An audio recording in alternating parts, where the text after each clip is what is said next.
Let's go. Number 20, let's go Kenny Stabler. He's got an MVP. He's a one-time Offensive Player of the Year as well, a Super Bowl champion, one-time first-team All-Pro, one-time second-team All-Pro, four-time Pro Bowler.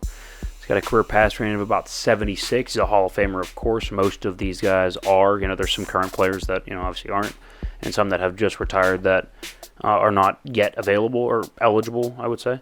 But Kenny Stabler was a primary reason that the Raiders were relevant and, highly competitive, and again, even won a Super Bowl.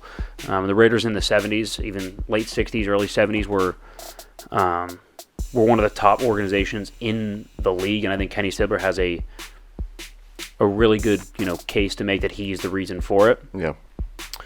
He lost one game. They lost one game all that season that they, won the Super Bowl. They lost one game all season to the Patriots in week, I think, 4.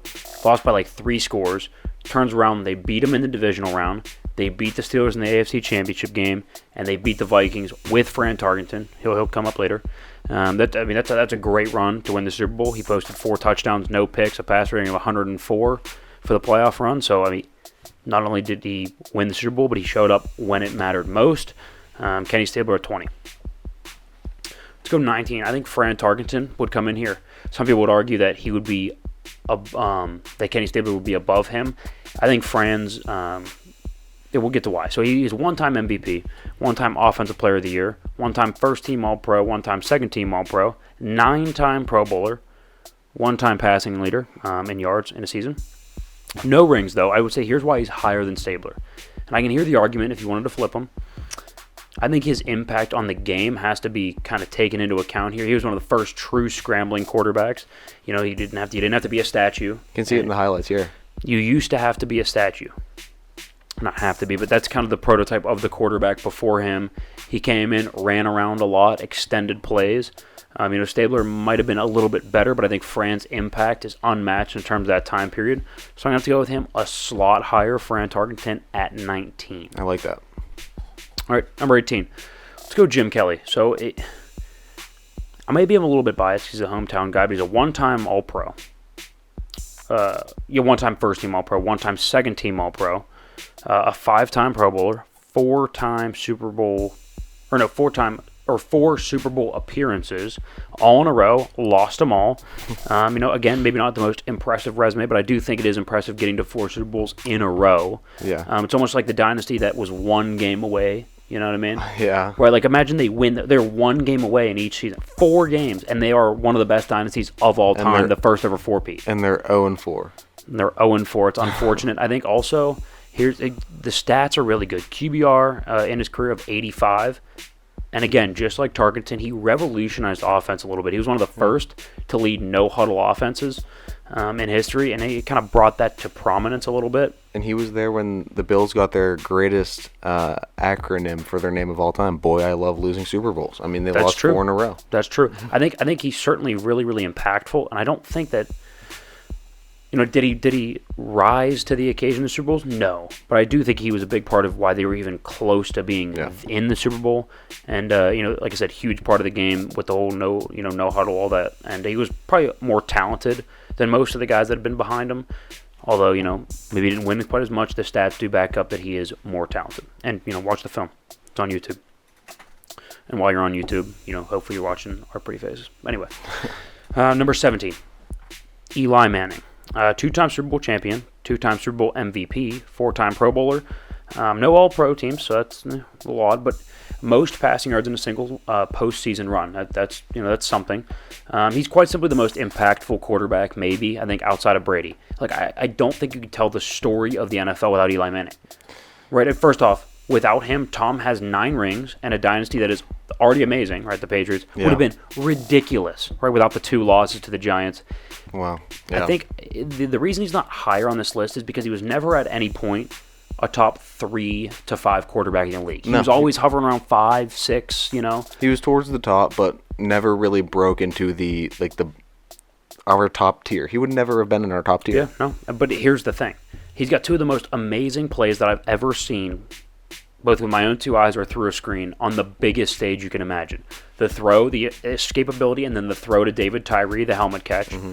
And then the throw down the sideline to Mario Manningham in the next Super Bowl against the Patriots, just dime. Like one of the best throws of all time up the sideline.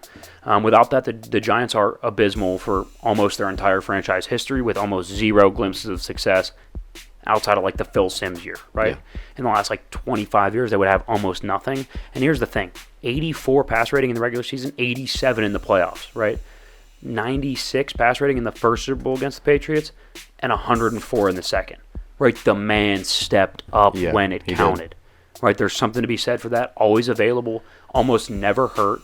One of the better leaders of all time. Always talk to the press after they lost too. Took Every accountability. single time. Every single time. So I think Eli definitely. You could argue me into him being higher, and some people are gonna have a problem with the next guy on this list being higher than him. But it's kind of projecting it out a little bit. So let's get to that. Number 16, Russell Wilson. Already, he's a one-time Super Bowl champ, 9-time Pro Bowler, one-time second-team All-Pro. It's almost criminal that he doesn't have more All-Pro teams and an MVP. It's almost criminal he doesn't have those two things. It's ridiculous, and I can't explain it. But also, he's kind of on this list because of his consistency, and then also what I believe he will win. I think he's got one more Super Bowl in him. I think he's got potentially an MVP, and I would say probably one or two more first-team All-Pros and a couple more second-team All-Pros. I don't think that's crazy to think. And I think if you look back in 3 years, if you look back on this list, having Russ any lower would just look bad. I don't think it'll age well. Like I think he's only going to move up this list, and I don't think it's crazy, right? So in the NBA, there was a list, and Shaq in year 4, like on a list like this for NBA. He was on it, and people were confused. He was only in the league 4 years. Like, what? Well, look how that aged, right? Look at that aged pretty well, and I think Russ has that. I think that's what's going to happen here. And I think the idea of what he's done to taking care of his body and kind of revolutionizing what the quarterback position is. This isn't a 10, 12-year position. This can be 15, 16, 17, 18. Right. Him and Tom Brady have revolutionized what body care is. I mean, he spends over $1 million a year. Yeah. He broke a finger, and he said he rehabbed 17 hours a day. That's ridiculous. It was a finger. Yeah. It's not like he tore his ACL or Achilles or something like that. No, it was a finger.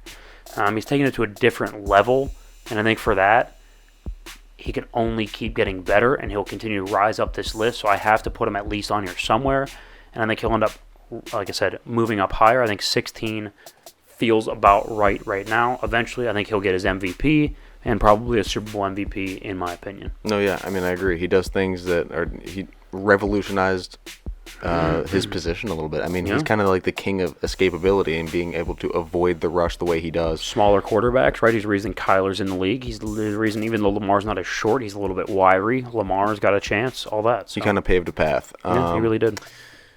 But that is all we have for the episode.